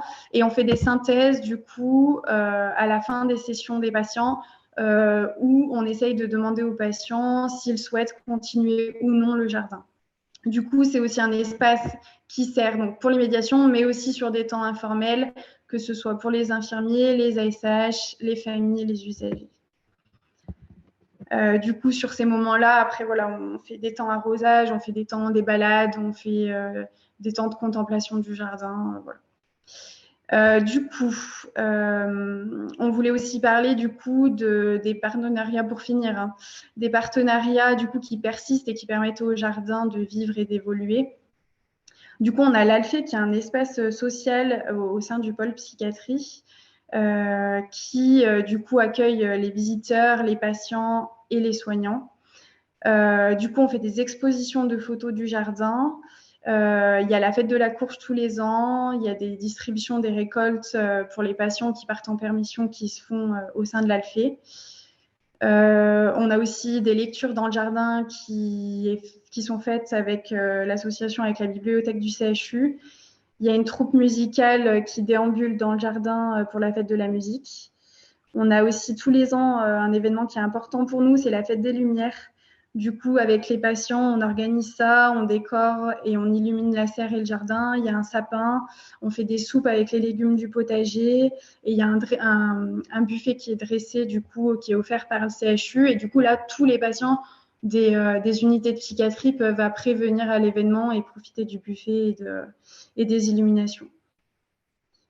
Et du coup, Romain a quelques autres collaborations à On est peut-être limité un peu par le temps. Je ne sais pas si Isabelle, on Oui, on a un petit peu passé les 15 minutes. On te donne une minute de plus, Romain, pour… Une minute, allez, merci. Ça me permet de parler de… en fait, vous voyez que le fait d'avoir un jardin dans un hôpital psychiatrique, en fait, c'est extrêmement important. Et je reviens sur ce que disait Fanny Cérez. La question du beau, en fait, je pense que ça a été déterminant. C'est-à-dire que c'est des endroits souvent où les gens se sentent, hein, je reprends leurs mots, mais des fois sont comme des déchets sociaux, en fait. Tellement la psychiatrie est stigmatisante encore de nos jours. Donc, offrir du beau, offrir un beau jardin dans un hôpital psychiatrique, je trouve ça extrêmement important. On a commencé par ça, mais on voudrait aller plus loin. Aujourd'hui, il y a un réseau départemental sur la Loire, qui est le département là où est Saint-Étienne, où on essaye de fédérer les initiatives de la Loire. Donc, on a un réseau des jardins de santé et on essaye de soutenir en fait tous ces projets émergents comme nous on l'a été. On voudrait soutenir ceux qui émergent. Donc ça, c'est la première chose. Et l'idée, c'est de demander aux gens qui sont passés dans le jardin des Médis, s'ils ont apprécié l'activité, ben, qu'ils puissent la recommencer peut-être dans d'autres endroits, s'ils sont suivis ailleurs, dans d'autres établissements médico-sociaux, sociaux, sanitaires. Donc ça, c'est la première chose que j'aurais voulu dire. Très rapidement aussi, il y a une recherche infirmière qui a été conduite au niveau de Saint-Étienne, un PHRIP qui évaluait l'influence du jardin sur l'état anxieux du patient. Il y a eu 200 patients qui ont été inclus, 100 dans le groupe jardin et 100 dans un groupe contrôle. Les résultats sont en cours d'analyse et les infirmiers sont en train d'analyser l'impact du jardin sur l'anxiété. Donc il y a toute une dimension de recherche qui est extrêmement importante. Ça permet aussi voilà, d'aborder enfin la question d'un DU, puisqu'il y a eu la proposition d'une formation, d'un diplôme universitaire qu'on a appelé Santé et Jardin, prendre soin par la relation à la nature. Là, voilà, la clôture des inscriptions a eu lieu. On a une dizaine d'inscriptions à ce jour. Il y avait 16 inscriptions qui étaient nécessaires pour ouvrir le DU, donc il y a des chances que voilà, il puisse ne pas être ouvert, mais vendredi, j'aurai la certitude et on pourra rappeler les gens. En tout cas, j'invite tous les gens à s'inscrire potentiellement à cette formation, puisque ce sera l'occasion d'apprendre davantage de connaissances pour pouvoir mener ce type de projet. Nous, on l'a fait un peu en bricolant au fur et à mesure, mais vous voyez, on aboutit à des choses assez intéressantes si on est nombreux, quoi. Merci pour cette conclusion et cette ouverture à la fois sur la formation mais aussi sur l'étude qu'on attend tous. Quelqu'un demande quand on aura les résultats. Je pense que les infirmières ont déjà un peu présenté des pré-résultats, mais je ne sais pas quand l'étude finale sera publiée. En tout cas, ça arrive bientôt. En fait, les inclusions sont terminées, ce qui était le plus long, Oui, hein, parce qu'il y a eu le Covid qui est passé par là, oui, des oui. travaux, enfin, mais les inclusions sont terminées, les résultats sont en main de la statistique du CHU. Dès qu'on les a, on va pouvoir les exploiter et les infirmiers vont exploiter une partie de ces résultats et une interne, Madame Castellasi, qui est interne en psychiatrie, va exploiter une autre partie des résultats, notamment sur l'impact sur la prescription des médicaments. D'accord. Voilà. Donc, Donc, dès qu'on a droit à des infos, bien sûr, on essaiera de les partager, puis on essaiera de publier surtout. oui, c'est ça, la publication. Merci, merci à tous les Merci à deux vous. pour cette Désolé d'être un peu long. présentation. Ça fait plaisir de voir l'évolution de ce jardin. Maintenant, on va donner la parole à Josette Cobb, voilà, que je vois, qui va, elle, nous emmener au Bénin, auprès d'enfants. Donc, voilà, on change complètement de cadre, de lieu. Lamia va nous montrer quelques photos de ces jardins, enfin, de ce jardin pendant la discussion. Et puis, tout à la fin, Josette nous montrera, on verra un petit court film de témoignages des gens sur place, des professionnels qui interviennent avec elle dans ces jardins. Donc voilà, Josette, je vous passe la parole. C'est à vous. Merci beaucoup. Donc, je vais présenter un peu ce travail qui a commencé depuis les années 2010 à SOS Village d'enfants, donc au Bénin, en Afrique de l'Ouest. Donc, je travaille avec l'association Résonance que j'ai fondée en 2007, qui soutient des associations à visée psychopédagogique et psychosociale. Nous travaillons avec des ateliers d'expression à médiation artistique, comme l'argile, les théâtres, le conte, et des jardins et des petits élevages. Nous avons des temps de référence théoriques, cliniques et expérientiels. Et bien sûr, on tient compte du contexte culturel, historique, économique, social et environnemental et psychologique. Je vous donne quelques petits mots du Bénin. C'est un monde rural qui est majoritaire et qui connaît l'exode vers les deux grandes villes du sud où les bidonvilles sont nombreux. La notion de village reste importante, c'est une référence d'identité. En 2006, j'avais vu déjà près de Cotonou à l'aéroport qu'il y avait des jardins maraîchers de taille moyenne. Alors, historiquement, on dit que l'Afrique est le berceau de l'humanité et que la terre, c'est un élément sacré de la cosmogonie africaine. La plante est au cœur des dialogues des médecines traditionnelles et contemporaines. Nous sommes dans une population animiste à 30%, dont le vaudou. Le Bénin, c'est aussi un haut lieu mémoriel de la traite des esclaves et marqué par une histoire coloniale. C'est aussi un pays qui a un pourcentage actuel d'enfants qui sont exploités de façon multiple. C'est-à-dire que certains travaillent dès leur jeune âge au champ, dans les plantations, au marché, bonnes à tout faire, et d'autres qui subissent encore bien d'autres formes d'exploitation. En tout cas, beaucoup errent dans les rues et les marchés. Ils ne sont évidemment pas scolarisés. Il y a une convention qui a été relative aux droits des enfants qui a été votée en 1990. Et M. Issifou, qui est directeur national de SOS Village, renouvelle l'engagement avec une totale application de la CDE. C'est-à-dire que donc au milieu de nos discussions, nous avons cet enfant, son éducation. Je voudrais juste dire un mot, c'est qu'il y avait à l'époque, en 2010, un seul pédopsychiatre dans tout le Bénin et très peu d'enfants, de psychologues, cliniciens d'enfants. Donc, pour travailler, nous avons misé sur le jardin, qui est un lieu de transformation. Nous avions à mettre, pour tenter cette aventure, au moins 7 points qui devaient être réunis, c'est-à-dire qu'il nous fallait une langue commune francophone. Nous avions besoin aussi d'un pays qui offrait une sécurité pour les enfants, des demandes qui émanent du directeur général, du directeur du village, de l'équipe psychosociale et les mamans d'accueil. Nous, en France, notre association est soutenue par des partenaires multiples, comme des associations sociales, culturelles et soignantes éducatives. Et elles participent toutes également aux activités interculturelles et nous aident à financer également ce dont on a besoin. Et il fallait bien sûr une équipe de psychologues. Donc, nous sommes des bénévoles. Nous avons investi ce travail. Nous sommes toutes expérimentées, connaissant bien les problématiques des enfants maltraités, endeuillés et abandonnés. Et certaines, dont moi-même, nous sommes spécialisées en art-thérapie. Nous avions donc des moyens techniques comme le terrain, les graines et les outils et des finances possibles. Donc, je voudrais prendre les atouts du jardin. C'est-à-dire qu'il est de toute génération, de toute culture au monde. Il est entre nature et culture, entre brousse et ville, entre tradition et modernité, entre intérieur et extérieur. Le jardin, ça demande de l'autre, de la terre, du soleil, de l'eau et du travail des hommes. Le jardin, il y a tout de suite une nécessité à l'organiser. De la sémence à la récolte, la terre demande du soin. Et à ce titre, il va être structurant et il va mettre de l'ordre là où il y a le chaos et l'abandon. C'est un processus de transformation, d'étapes et de temps. Le jardin, évidemment, c'est un cadre protecteur où les adultes bienveillants conduisent les enfants à apprendre des codes sociaux, économiques, la vie en groupe, la fraternité, la responsabilité. Le jardin, ça parle au sensoriel, aux interactions émotionnelles, à la pensée, au lien à l'autre, et il est apaisant contre le stress. Il permet également l'ouverture sur le monde social, celui des échanges qui demande un savoir-faire et un savoir-être. C'est un espace de sécurité, de connaissance, d'observation, d'exploration, d'expérimentation, de transition dont a besoin tout enfant. Et le jardin nous dit sans cesse le cycle de la mort et de la vie. Donc à Abomey-Calavi, le premier jardin qui a été installé, nous l'avons pris juste à côté d'un petit élevage de lapins qu'il y avait là, bien sûr pour les engrais, mais c'était surtout parce qu'il ressemblait beaucoup plus à un tas d'ordures.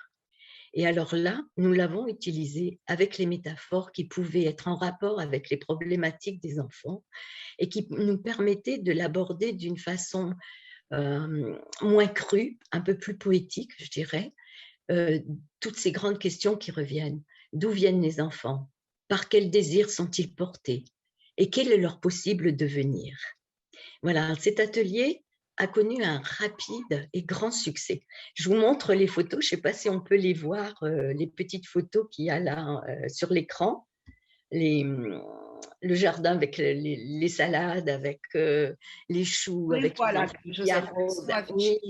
voilà, si on peut les mettre en grand, parce que voilà, à nouveau, le jardin les enveloppe. Vous voyez, il y a les douceurs du vent, de la terre, de l'eau, et toutes ces belles plantes, des plantes qui sont fragiles, fortes, combattantes, généreuses, et qui leur offrent des miroirs et des interactions positives. Et puis, il y a le jeu qui reprend ses droits avec les cris, les rires, les interpellations, les partages et les règles. Et puis, il y a les émotions négatives, comme l'agressivité, qui peuvent se transformer parce que biner, arracher, détruire, taper, retourner, tout cela est au service d'un but commun, d'une restauration individuelle, et chacun peut prendre sa part de responsabilité. Et voilà, quand le jardin devient beau, épanoui, bien portant, prospère, voilà, il est temps d'ouvrir les portes. Et c'est les enfants qui accueillent les enfants de l'extérieur de la ville, des retraités et des dames acheteuses, et qui viennent les complimenter de leur production. Et à ce moment-là, les enfants s'ouvrent au monde réconciliés avec eux-mêmes, qui a un autre regard de la part des adultes. Ce ne sont plus des victimes. Ils deviennent sujets de leur histoire. Ils mettent en valeur leur capacité à exister et à retrouver confiance, valeur en eux, à créer et à se nommer actifs dans le processus de construction de leur être. Je voulais juste dire qu'aujourd'hui, maintenant, beaucoup d'enfants sont devenus grands et beaucoup ont pris le métier de maraîcher. Ils ont un statut social et là, ils sont dans un rééquilibrage de la modernité de leur tradition avec cet invariant qui est le rapport à la terre. Tous ces exilés de la terre perdue qu'ils étaient dans les bidonvilles et dans les errances des rues, eh bien, retrouvent un fil de leur identité et surtout de leur dignité humaine. Voilà, je vais donc passer la parole à des témoignages du directeur, M. Chibozo, et puis du psychologue, M. Gérard Haï, qui vont vous parler un peu des effets du jardin. Le jardin, avec tous ceux qui sont impliqués. Maintenant, il faut parler d'un autre côté de l'aspect psycho. L'aspect psycho, l'aspect atelier. Donc l'aspect parole des enfants autour du jardin, quels sont leurs ressentis, quels sont les désirs, les projections, etc. pour ce jardin. Et c'est bien sûr notre service psychosocial qui fait le feedback régulièrement de ce côté. Je ne sais pas si... Bon, ce qui me vient à l'esprit, c'est la dernière rencontre, celle de samedi dernier, où on était tout juste ici, là, dans ce jardin, avec les choux, avec les enfants, et c'était vraiment un moment de rêverie pour ces enfants. Chacun d'eux est parti, c'était un temps de parole, mais transformé en temps de rêverie, en fait, où chacun est parti dans le jardin à la rencontre d'eux. Et à ramener de petites histoires. Donc c'était assez édifiant. Il y a eu des rencontres terribles. Il y a eu un héros qu'on a eu à rencontrer. Et ce héros qu'on a vu, on n'a pas voulu le chasser. Et celui qui a vu ce héros, c'est un enfant quand même assez bouillant. Et dans le jardin, il ne s'est pas permis de le chasser. Et il dit oui, c'est un jardin qui accepte tout le monde. Il y a un autre qui me parlait du jardin et de ce jardin et de ce qu'il apprend. C'est le jardin où j'apprends des choses avec papa. Pour le père du village, pour l'équipe ici, on a vraiment besoin de trouver, je vais dire, comment passer par ce média pour que tout ce qui est problème puisse s'exprimer, mais autrement. Des enfants, également au niveau des équipes. Les ateliers, on a voulu d'abord que ça puisse nous nourrir. Donc, au niveau de l'équipe, c'était vraiment très important. Et durant le processus, depuis qu'on a commencé avec Josette Kopp, on s'est beaucoup nourri. C'était très important de soigner les soignants pour qu'ils puissent apporter de l'écoute et du soin de qualité surtout aux personnes en difficulté, notamment les enfants dans notre organisation, les mamans également, toutes ces personnes qui sont dans ce quotidien, dans un vécu quotidien, et toutes ces personnes qui ont aussi des blessures. Quand je prends les enfants, leur histoire particulière, les enfants à SOS, c'est des histoires particulières, des orphelins complets pour la plupart. Des enfants qu'on a peut-être abandonnés, jetés sur des tas d'ordures, qu'on récupère ici. Et les mamans aussi avec des histoires bien particulières, parce que tu ne viens pas dans SOS, tu ne rentres pas dans notre maison sans, s'il n'y a pas une petite fibre, si toi-même tu n'as pas été un peu, je dirais, écorché dans ta vie, et tu as envie de donner. Et donc il y a du soin à apporter à ces différentes personnes et également à nous autres qui sommes un peu satellitaires, je vais dire, qui devons nous occuper de ces enfants, de ces mamans. Les ateliers nous ont d'abord beaucoup nourri, nous, membres de l'équipe, à savoir les psychologues que je suis, les assistantes sociales, les éducateurs spécialisés et les collègues qui sont coordonnateurs également, qui coordonnent un peu, pour que ainsi nourris nous puissions aller maintenant vers les autres, donner ce que nous avons reçu également. Donc ça a été un premier temps qui a été un temps très fort, où on a pu sentir au niveau des équipes quelque chose se constituer. On partage, il y a SOS, c'est la grande famille, c'est la question de la fratrie qui se recompose.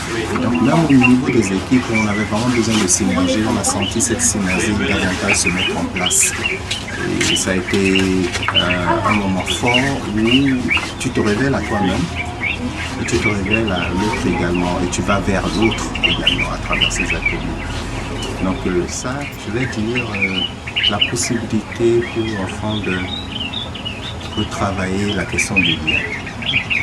Le lien avec son père, le lien avec ce groupe, cet enfant qui vient, qui rentre dans une famille recomposée, qui se retrouve dans une fratrie recomposée également aussi, et qui va chercher sa place, qui vient avec son histoire à la rencontre d'autres histoires, et qui recherche sa place, qui cherche à être adopté, qui cherche aussi à adopter également. Que ce soit sa mère, que ce soit ses frères, que ce soit le père.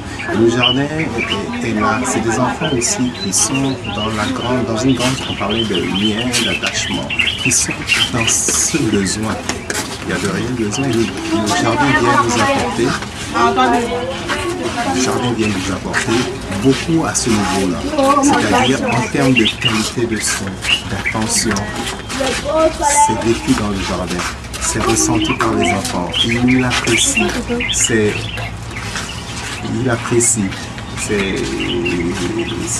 ça les nourrit, ça vient consolider le groupe. Le jardin aussi, c'est des expériences. Voilà, il y a quelque chose d'une histoire commune que l'on passe, que l'on vit dans ce jardin. Cette histoire qui fait que du coup, on n'est peut-être pas fratrie de sang, mais on est fratrie parce qu'on a peut-être vécu quelque chose aussi ensemble et qui est fort. Le jardin vient aussi à un moment important où le village ici se mourait parce que nous sommes aussi dans une prise en charge.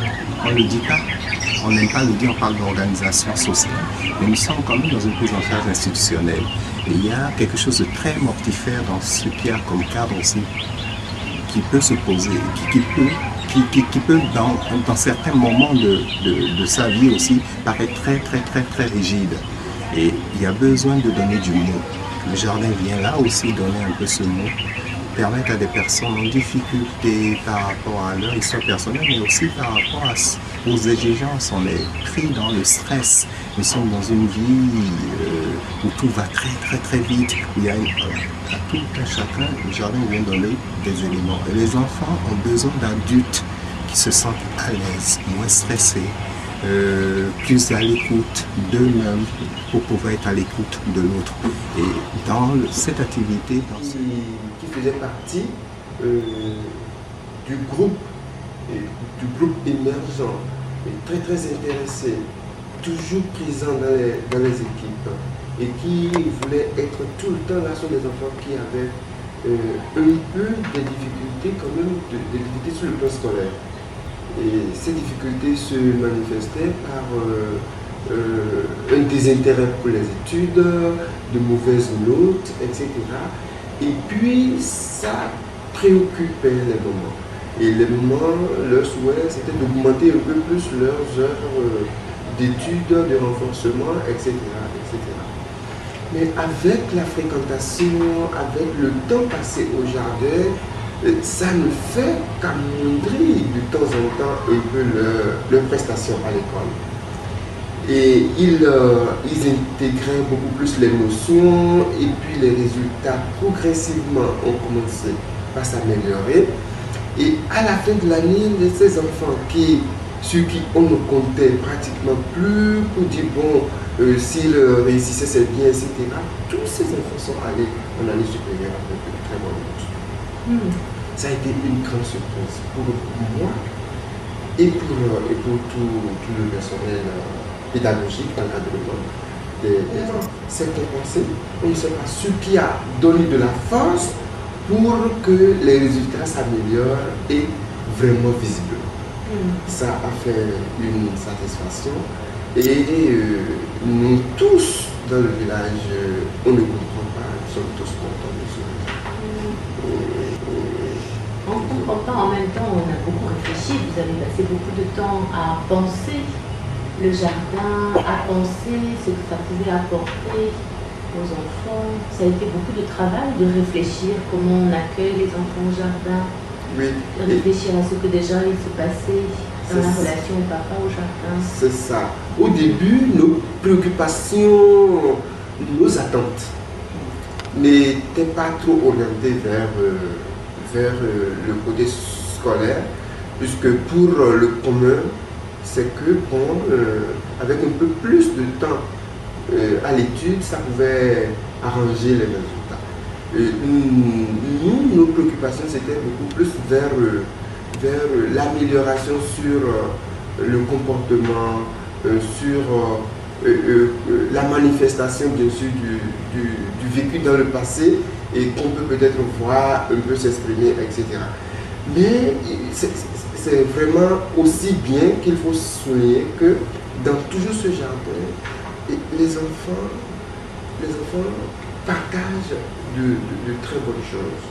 De très bonnes choses, surtout avec ceux qui sont fréquents, ceux qui sont à côté d'eux. Je veux parler des grandes personnes, ça peut être les encadreurs, ça peut être moi-même, parfois, mais très rares les moments. Est-ce que vous vouliez dire un mot pour conclure, Josette, sur… Enfin, bon, c'est un petit peu compliqué de prendre la parole à la place du psychologue hein, qui explore un nouveau lieu de travail. C'est vrai que c'est pas courant que nous puissions travailler la partie psychologique dans un jardin. Hein, et tout ce qui va pourtant faciliter la parole dans un lieu sécure va apporter beaucoup à ce travail de confiance que nous avons nécessairement besoin. Oui. Voilà, donc il y avait également donc ce psychologue qui travaille et puis vous avez vu le directeur du village qu'ils appellent papa et donc tous les matins, on le voyait peut-être sur les photos également, il est très sollicité, il va faire le jardinage tous les matins, à 6 heures du matin, les enfants viennent le réveiller, papa, il faut aller au jardin, etc. Et donc, cette activité qui est portée par le père a une fonction au-delà du jardin. Hein, pour ces enfants qui vivent dans des maisons avec une maman d'accueil, avec une tata, le jardin et le papa, en référence, sont des substituts je dirais de quelque chose qui pourrait ressembler en tout cas à une dimension d'un papa. Donc, il faisait témoignage dans son reportage des effets pour des enfants qui étaient déscolarisés, hein, qui ne voulaient plus aller. Et donc, c'est par ce lieu, cette médiation, par cette entente, par ce travail commun, que les enfants peuvent parler, s'exprimer. Ils ne peuvent pas parler autrement que de façon souvent en acte, en comportement déviant. Et là, il y avait les possibilités de retrouver un chemin de parole et de confiance. Et c'est comme ça que plusieurs enfants pouvaient reprendre l'idée qu'ils pouvaient savoir quelque chose d'abord de leur propre histoire pour apprendre les savoirs qu'on diffuse à l'école. Et souvent, le papa disait, mais voilà, qu'est-ce que c'est que ce mystère du jardin? Quelle force il donne pour que des enfants puissent retourner, en passant par le biais de ce lieu, à des savoirs beaucoup plus abstraits, on va dire, mais d'où il faut reprendre racine, retrouver ce que j'appelais tout à l'heure tous les aspects du sensoriel. Voilà. Très bien, ouais, non, merci. Effectivement, il parlait de scolarité, c'était intéressant ce oui. lien. Oui. Donc, on essaiera de mettre le court film en lien. Enfin, voilà, on va essayer de se débrouiller dans le replay pour le mettre à la fin, voilà, pour que tout le monde puisse y accéder. Il y a quelques questions qui sont… certainement, il y a eu des réponses. Hein, alors, donc, merci à tous les 5 de vos présentations. Je pense que vous avez déjà dit beaucoup de choses, mais ça a suscité quelques questions. Sur la question des chiffres sur les bienfaits, bon, il y a, voilà, par exemple, l'étude du Jardin des Mélisses qu'on attend, mais il y a déjà bien d'autres études. Quelqu'un vous a orienté vers le site de la Fédération française qui a une section de bibliographie où on cite un certain nombre de ces études. Il y en a un peu dans tous les pays maintenant avec différents types de populations. Donc, il y a déjà quand même pas mal d'études qu'on peut aller regarder. Il y avait une question pour M. Douillard sur le fait que dans ce jardin d'insertion, hein, c'est son premier rôle. Pour vous, qu'est-ce qu'il a enfin, en quoi il est thérapeutique aussi, ou quels sont les objectifs peut-être thérapeutiques que vous pouvez y trouver, en quoi, enfin, quels sont les bienfaits quand on retire les gens? Alors, vous avez parlé de plusieurs endroits, mais qu'en retirent les jardiniers Je crois que le contenu de cette visio répond un petit peu à la question. Je suis moins bien placé que les psychologues ou le psychiatre pour en parler. Après, moi, on le voit au quotidien, en fait. C'est vrai qu'il y a des études, etc., toujours très intéressantes, mais je ne sais pas comment le quantifier puisqu'on n'a pas d'évaluation précise. Hein. Encore une fois, on n'est pas un milieu médico-social. Donc, c'est vrai qu'on n'est pas dans cette recherche de savoir exactement en quoi ça va être thérapeutique. Pour moi, de toute façon, de s'occuper du milieu, du monde du vivant, comme on l'a dit, ça va favoriser beaucoup de choses, un réenracinement de nos sens, d'où on vient, etc. Voilà, moi, je ne suis pas professionnel vraiment à ce niveau-là pour vous répondre. Là, c'est plus de la psychoclinicité ou je ne sais pas appeler ça Je comme pense vous que vous voulez. voyez aussi, Mais... vous devez constater, je pense que vous constatez certains effets sans les quantifier, sans les observer de façon, avec une méthodologie. En tout cas, vous les constatez, vous voulez dire des échanges, par exemple, entre les bénéficiaires de l'ESAT et les membres de l'équipe d'insertion. Donc, il y a différentes choses qui se passent. Ça va apporter effectivement aussi bien à l'un comme l'autre des bénéfices réciproques. Donc voilà, déjà d'être à l'extérieur, déjà de s'occuper, voilà, de planter une graine, eh bien, il va y avoir cette satisfaction de voir un petit peu, d'apprendre des choses, le fait on s'intéresse à eux en les intégrant vraiment à un projet de production. Mais après, voilà, je ne sais pas mesurer quantitativement le résultat de tout ça. Moi, je le vois au quotidien. Hein. De toute façon, c'est très compliqué. Il n'y a pas beaucoup de salariés qui veulent évoluer vers un poste en milieu autre que une entreprise adaptée. Parce qu'il y a de la bienveillance. D'accord. Voilà. Il y avait aussi une question un peu plus technique sur les outils ergonomiques que vous avez cités. Est-ce que vous avez des marques à recommander, demandait quelqu'un? Alors, au niveau ergonomique, on va se rapprocher de tout ce qui est matériel électrique. Donc, il y a le style, qui est un matériel plus professionnel. Le Pellenc ou Baco, B-A-C-H-O, je crois, qui est une très bonne marque aussi de matériel électrique. Après, voilà, il y a des binettes électriques de la même marque, Baco. Il y a des taille-haies, il y a des souffleurs. Voilà, c'est 3 fois plus léger. On n'a pas de carburant. Voilà, c'est vraiment un outil privilégié pour diminuer la pénibilité du travail et tout ce qui est TMS, les troubles musculo-squelettiques. Et voilà, essayer un maximum de leur apporter l'outillage le plus adapté possible.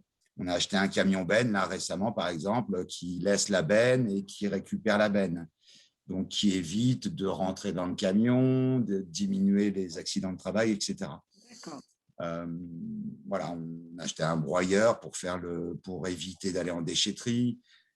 Et comme ça contribue aussi à l'agrégation du sol, hein, le fait de rajouter de la matière organique au sol. Sur un sol, nous, on était vraiment sur du caillou, là, sur le projet permaculture. Il a fallu transformer les déchets végétaux en support de production, en humus, quoi. Donc, tout ça, après, ça fait appel à beaucoup de notions, la dégradation, les cycles de la matière, etc. Et je pense que plus on va aller dans la connaissance et dans l'appropriation du milieu, du vivant et comment ça s'imbrique, tout ça, je pense que ça fait pas mal de relations. Et puis après, ils vont être sensibilisés à beaucoup de choses. Le fait de jeter du plastique, on sait que ça ne se dégrade pas, etc. Quelque chose presque sur le développement durable, sur la biodiversité, sur tout autre un tas de thématiques que vous abordez avec eux. Merci. Il y avait une question qui, à un moment, est arrivée plutôt pour Romain et Mélanie, sur est-ce que les médiations se font uniquement en groupe ou est-ce qu'il y a aussi des séances individuelles? Du coup, je ne vais pas répondre. Alors, c'est en groupe pour les médiations habituelles. On a juste fait quelques médiations individuelles durant le Covid, au début du Covid, où du coup, il y avait des restrictions. Mais sinon, c'est des médiations qui sont de groupe. D'accord. Et par exemple, vous parlez parfois des personnes dont le niveau d'agressivité, par exemple, ne permet pas d'intégrer le groupe. Du coup, c'est une évaluation qui est faite plutôt par l'équipe du service et le médecin du service. Après, c'est arrivé effectivement qu'il y ait des patients qui puissent aussi se dégrader durant la session. Et dans ce cas-là, on est vigilant à ça et on peut aussi les faire retourner dans leur service si la médiation n'est pas possible.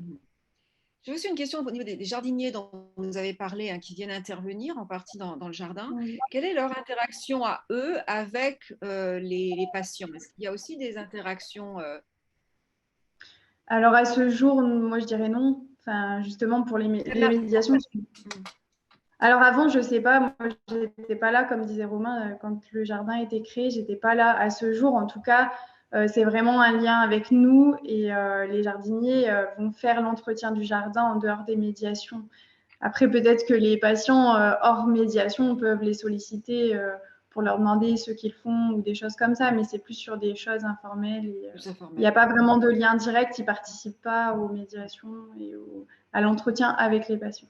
Je crois que par contre, le jardin a quand même facilité les liens entre les différents professionnels, entre les familles aussi et les professionnels. Moi, j'ai le souvenir de d'un papa qui venait voir aussi ses enfants et qui disait que la relation était facilitée parce que le jardin est un prétexte en fait finalement à l'échange. Donc, c'est plus facile de s'adresser aux soignants qu'on voit à ce moment-là.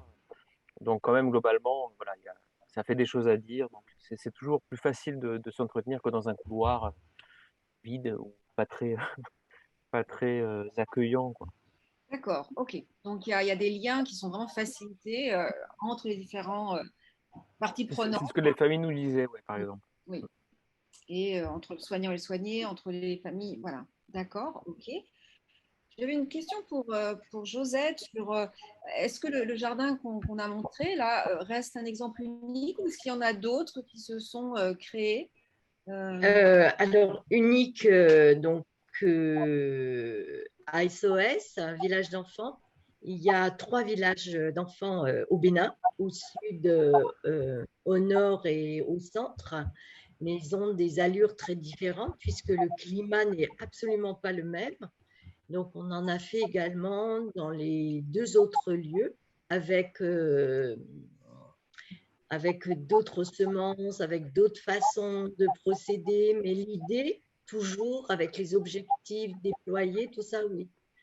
C'est toujours. Et on a fait peut-être plus des petits élevages avec le jardin, enfin, voilà. Mais l'idée d'un lieu comme ça, intermédiaire entre le dedans et le dehors, c'était aussi quelque chose de très important et avec toujours cet aspect du vivant, l'aspect du vivant, de quelque chose qui peut prospérer. D'accord, merci. Alors, il y a une autre question là, qui vient de vous arriver, qui est de Tamara, donc art thérapeutique, jardin de soins et l'art-thérapie. Et de quelle façon ça peut être... ce lien se fait-il entre l'art-thérapie? Oui, c'est pour vous. Entre l'art-thérapie et le jardin thérapeutique. Oui, alors l'art-thérapie, pour moi, c'est une médiation. Hein, je veux dire, il est thérapeutique quand on utilise les médiations dites artistiques, hein, c'est-à-dire des façons de s'exprimer qui ne soient pas seulement verbales. Hein, tout à l'heure, je vous parlais de l'argile. Par exemple, on peut travailler avec l'argile. On peut travailler l'argile et le jardin, par exemple. L'argile au jardin même. Aussi, on peut faire des contes également. Hein. Donc, tout ça a un point commun qui est la médiation, qui a pour but de faciliter l'expression, les liens sociaux et la confiance dans ses possibilités de création. D'accord. C'est de redonner à chaque fois, c'est toujours ça. Pardon ?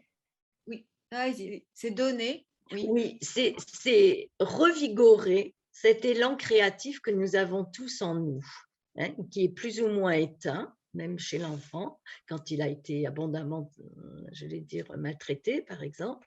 Et donc, il y a à le faire renaître en quelque sorte. Donc, nous allons utiliser tous les supports. Parfois, on tâtonne, hein, on en offre des différents pour essayer de savoir là où l'enfant est le mieux, où l'enfant va pouvoir le mieux s'exprimer. Voilà, donc le jardin est tout à fait une médiation très intéressante et en art-thérapie. Je pense que tous les exemples qui ont été donnés ce soir parlent de revigorer la personne, hein, de lui redonner un élan de vie. Hein, que dans tous les exemples, je pense, qui ont été donnés, c'était sûrement un fil conducteur. On a vu avec pas mal de professionnels différents impliqués dans ces projets, hein, des jardiniers, des soignants, des éducateurs, voilà, des mondes assez différents qui se croisent au jardin. Voilà, donc c'était notre thématique ce soir.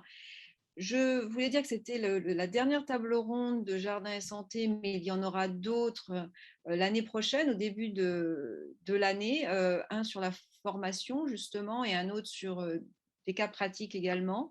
Donc vous serez informés quand les dates seront calées pour faire suite, voilà, à ces 2 premières tables rondes de la fin 2021.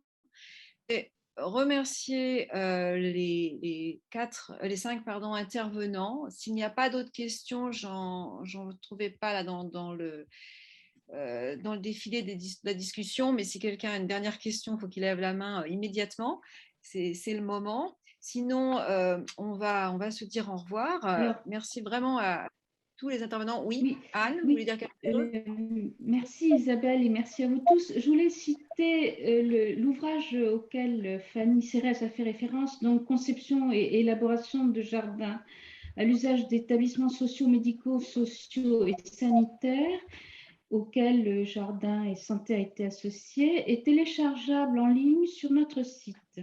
Voilà, effectivement, c'est un guide tout à fait utile et vous aurez la possibilité donc de le télécharger sur le site de Jardin et Santé, qui a été acteur de ce projet également.